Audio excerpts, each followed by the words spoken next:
What does fear feel like inside of you, and what brings it on? Fear. Well, I get momentary fears because I do things like cycling and whitewater kayaking, and some of those situations will make me, there's a quick fear, but that's just that's a Right, survival fear. That's right. a quick That's negative. fine. Yeah. Yeah. The larger fears, will I have enough money? Have I done something wrong? I fear, offending my wife.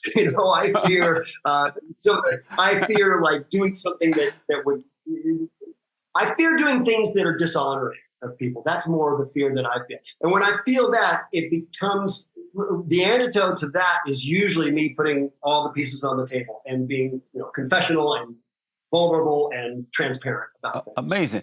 What would happen if you offended your wife that bring on fear? What do you think would happen if you offended her? I would. I love her so much, and I love us being together so much that I would be scared. My fear would be for some reason it's a fear of rejection, that she would somehow not want me. Somehow it might do something to upset our relationship. And actually that's a good thing. That's where fear becomes a bit of a guide. It's like going through this and going, okay, you have a decision on whether you do this or that. This has this outcome with her and it's positive, and this has this outcome with her and it's negative. So the fear of losing her, or maybe not that bad, but fear of hurting her feelings, or fear of messing up, will cause me sometimes to make a right decision. So I think fear is not wrong. It's just, in fact, there's no such thing as courage without fear. If there were no fear, there would be no need for courage. Amazing. And I think that's an integral part of both masculinity and femininity, but there's a masculine form of that. Does your wife fear you? What's that? Your wife, does she fear you of hurting you, making you? Is she concerned about hurting your feelings or offending you?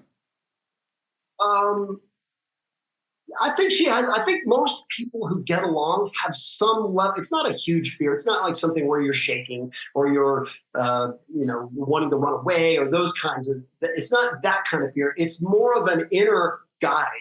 All knowledge begins with the fear of God. When we say that, we're not saying that you have to cower in the corner because you feel like God's going to strike you down because you stole a paperclip from work.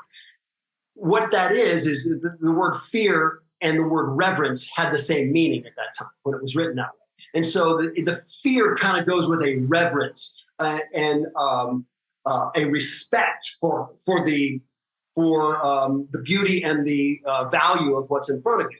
And so that's kind of the way I look at it. It's more of a reverence. It's more of a like, hold it.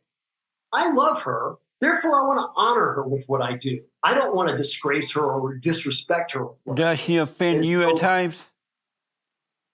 What's that? Does she offend you, hurt your feelings, or say things that make you?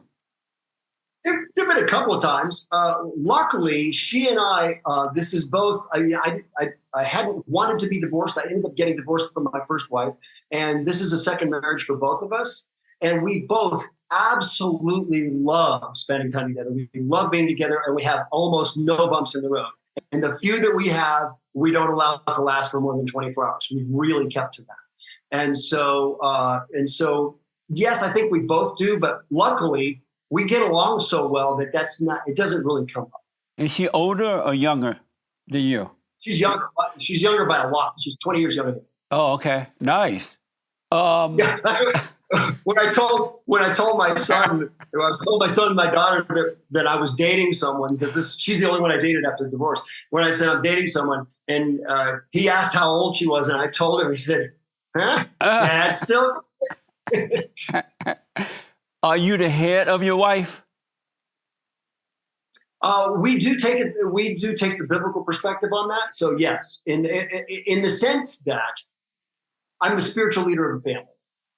And she loves that. She respects that. She responds to that. She was looking for that. And and the thing is, when we do that, when we follow kind of the way God described this, it actually allows a woman to flourish rather than to be somehow repressed or held down somewhere. And so we both have our roles, and we recognize the role of men is different than the role of women. Equal, different. And I think anyone who's in that space, who's married and practices things in sort of a biblical way, recognizes that there's no, it starts with this. It starts those things in the Bible where they say that people sometimes use to criticize Christianity. They'll say, the wife submits to your husband. Well, the first thing it says is submit to God, both of you. And the second thing it says is submit to one another. Then it says stuff. So if you start with those two, everything else kind of falls in. Oh, and so you are the head of your wife? We haven't used that term to say it. We are partners, and I am the spiritual leader, and she would agree. She would probably say the same thing. But we just haven't used or thought through the term head of my wife. And now that you've been asked, are you the head? Now that you've had time to think about it, are you the head of your wife?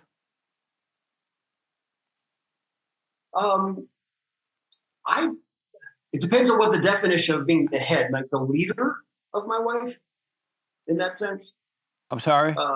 Does she, let me put it this way, does she, so right now you can't say you are the head of her, your wife?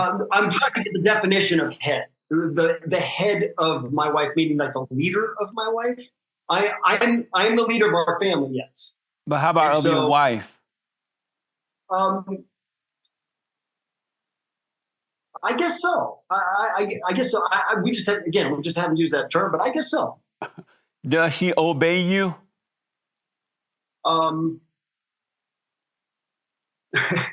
Yes, except that I'm not one who gives a lot of commands, so it's not too hard to. It's not. Here's the thing, though. When people ask that, especially if they're not embracing of Christianity, what they're looking for is that controlling, disciplinarian, militaristic husband or father figure. And I grew up with one of those. And so I'm not going to become that. I didn't like that about my dad. And so I think that when we talk about being the head or whatever, it's a leader, but it's a partnership.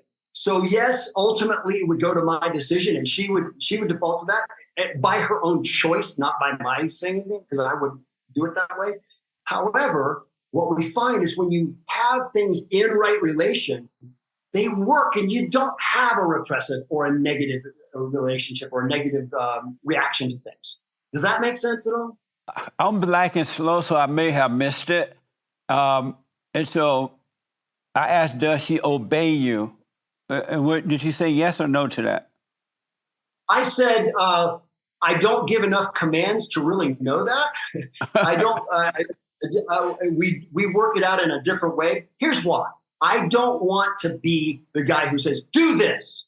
I'm not that guy. I'm not going to be and that. Why don't you want to be that guy? Because that was I don't think that that's uplifting to her. I don't think it's respectful to her.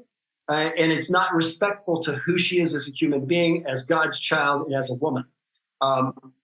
Because I respect her so much as a woman, and I respect her opinion and her brains and her smarts, when we have a decision where we're something we're going to make a decision about, she would probably say, yes, it defaults to your choice. But we make those decisions together. We just do. She might default to my decision on that, or my choice on that. However, it hasn't ever come to that. So how do you? I'm glad to ask the question, though. I'm glad to kind of explore that on my own. Yeah. How do you deal with the hell in her, in your wife? The hell? In your wife. I don't. What do you mean by the hell in her? You know how when she wake up mad about nothing, or you come home from work and playing your guitar, you had a good time, and she got an attitude, and you're like, what's wrong? Nothing. Or you wake up in the morning. That's great. Great question. And I'd love to hear your same answer to the same question. However, how do you deal with the hell in her? Luckily, there's almost none in her. How do you deal with the little hell that's in her? Space. I'm sorry? Give her space. Give her space to be who she is. Give her space to work it out. Here's the thing. Here's my wife wakes up, and every morning, not most mornings, every morning she says the same thing. Number one, she wakes up extraordinarily, obnoxiously positive. She's always positive. Every morning. She'll kiss me on the cheek every morning, and she'll say, "It's a great day for a great day. It's a great day for a great day." And she's not trying to prop herself up with that. She's in that space. She believes that. One of the first things she says a lot of days is, "I love today." She said it this morning. "I love today." And so really, I think it would be more her dealing with the hell in me than vice versa. Oh, so you still have hell in you? Oh, well, I have a few things that sometimes will mess with my my positivity, or occasionally where things that sometimes I'll get upset with things in the world, and I want justice. I want things to be made right, which is one of the reasons I believe in God. And so sometimes she'll hear that in me, and she does the same thing. She gives me space. I would say she has to give me more space on things like that than I have to give her. What is that like, being weaker than your wife? What's that like, being more emotional and weaker than her, and then she see you like that? What is that like for you as a man, as a Christian, allow your wife to see you that way? What does that feel like? I don't know what that feel like. Well, luckily it's not at her, it's at the rest of the world. And so she'll generally agree with my opinion about it. She just doesn't have quite as passionate a reaction.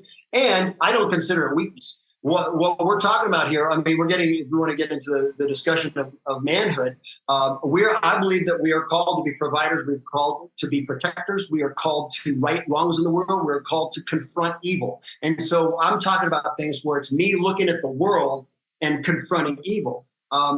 I don't consider that weakness. I will consider sometimes, now God calls us to be meek, but meekness is not weakness. Meekness is power under control. So we have the power. Jordan Peterson talks about being dangerous, and we put it under control. If we're not dangerous, if we're not strong, then being meek is just being weak. It's just weakness. Yeah, women hate men. Women hate men that are emotional, that are weak, that get upset and overreact. They'll go along with it for a while so that they can use you and control you, right? But inwardly, they hate men that are weak because of the order of God. God in Christ, Christ in man, man over woman, and woman over children, right? And so women are subject. They need men to be strong to bring them out of the hell that they live in. But if the man is in hell too, acting like her, emotional, overreacting, getting upset, how can he bring her out of the hell she's in? And so she hates his weakness. She has a love-hate relationship. Women hate men like that. I agree with you 100%. And I'm not that guy. When I said the hell in me, again, I'm not sure. I wasn't sure what your definition is there. The hell in me is more it isn't hell. It's actually my reaction, and I think is a righteous indignation about sex trafficking, about things that they're doing to the family, about things that are lies that we know are perpetuated in the media. Those are things that, and they're more global issues. They're not like between us. And while I had to learn in a growing up kind of, in a maturity kind of a way, to confront, to know what I feel and how I'm dealing with something, and know how that people's reaction to that in the world. I'm not that guy. She definitely respects me and loves me as a strong man, as a provider, and as a protector, and as someone who would go to fight for her for anything. So we have that part of it. As far as the hell in her, God says it this way. He says that men, you're supposed to love your wives. Right. He says, you're supposed to respect your husbands. He never actually says you need to love them. He says you need to respect them, which is an interesting point. So it is my job, given to me by God, to love her. And so I'm going to do that, whatever that takes. Now, it doesn't, and you're right. Women ultimately don't respect men who are, crying all the time and caught up in their feelings and they can't figure this out and so did me wrong. Whatever. No, that's not stepping up to the plate. I have a T-shirt I almost wore for this that says, "Don't pray for easy lives. Pray to be stronger men." Nice.